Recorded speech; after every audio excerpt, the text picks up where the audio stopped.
Les journalistes tunisiens haussent le ton et appellent, lors de l'Assemblée générale du Syndicat national des journalistes tunisiens, à une grève générale dans le secteur médiatique pour dénoncer la détérioration de la situation générale dans le secteur, à savoir que le syndicat s'était penché en une année sur plus de 200 consultations juridiques. 80% de celles-ci portent essentiellement sur des licenciements abusifs ou des licenciements en raison des difficultés financières que traverse l'entreprise. Un journaliste ne peut pas parler de son droit d'accès à l'information et de son droit à la liberté d'expression alors qu'il se trouve dans une situation sociale difficile.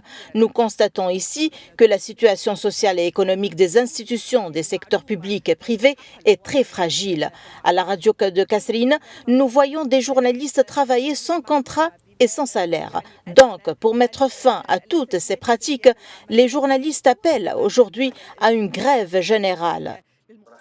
Les journalistes ont également abordé plusieurs points liés à la situation professionnelle du secteur médiatique. Pour eux, la presse tunisienne vit sous le coup de l'épée suspendue au-dessus des journalistes représentés par le décret 54.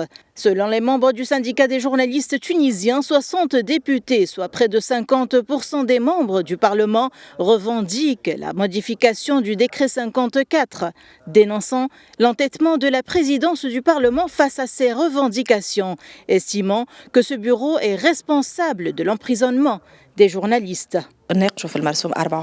La situation politique et législative antérieure nous a obligés à surmonter des obstacles politiques.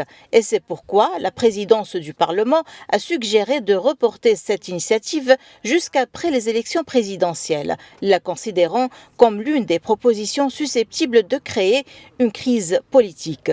À ce jour, nous attendons l'approbation de notre proposition. Le